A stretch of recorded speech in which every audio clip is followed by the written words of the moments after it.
2296, A1, 2, and 3.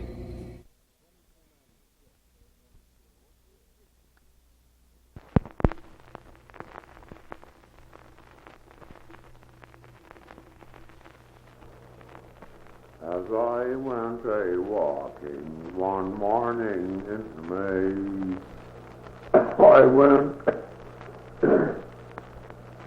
to Willie's chamber, and this I did say, rise up, my old comrade, let nobody know, it's a fine summer's morning, and a-bathing we'll go.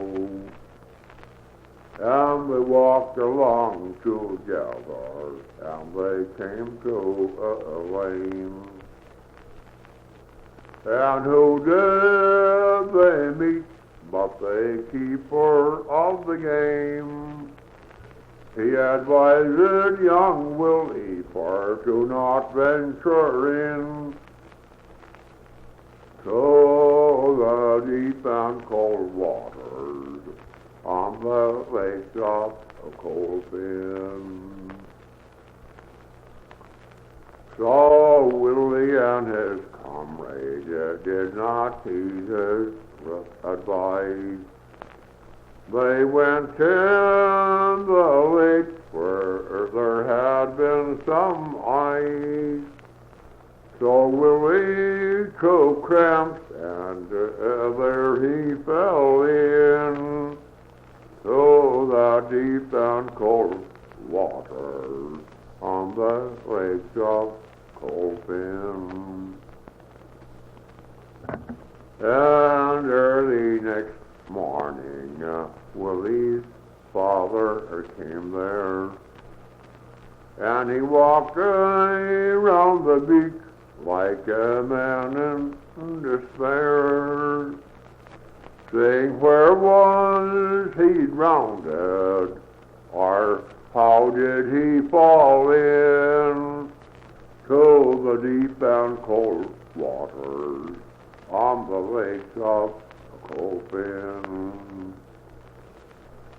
And the day of Willie's funeral, it was a sad sight. There was 24 young men, and they were all dressed in white. And they took him to the churchyard, and they laid him in the clay. Lie there, lovely Willie, and they all walked away.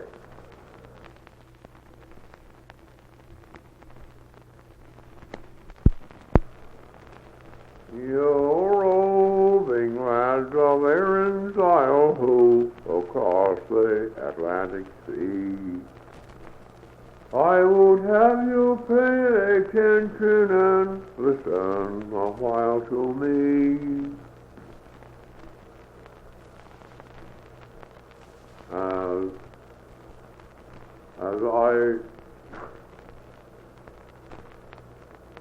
As I rode out for recreation down by the New Ross Quay, where there ran a pier like stainless white bound for Amerikay. And I heard a lovely fair maid embracing a farmer's son. Oh, Johnny, don't you leave me here, or fear I am undone. For you are young and in your prime, and at home you better stay. What dreams are those disturbed your mind of wild Amerikay? No, here I am. I'm always more of a boy.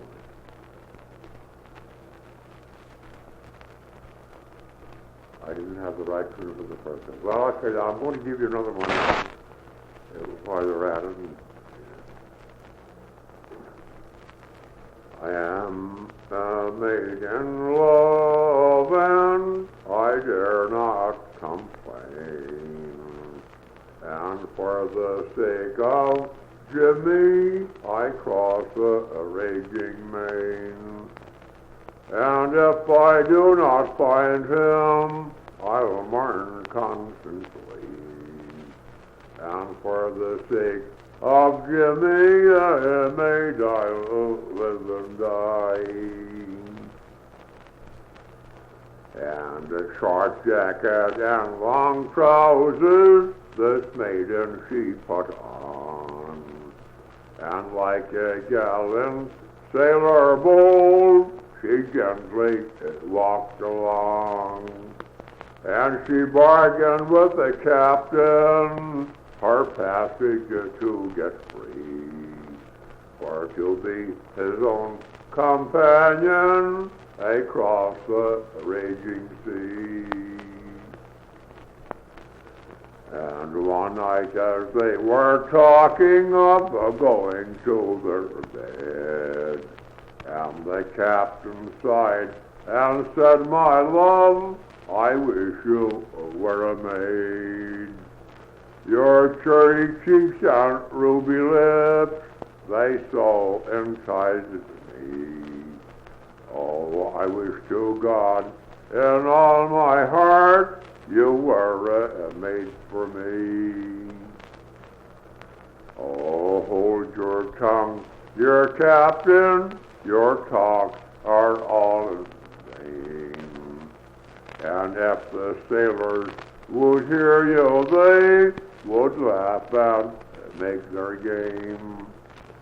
And when we are on the other shore, some pretty maid you'll find. You may embrace them in your arms and say you will prove kind.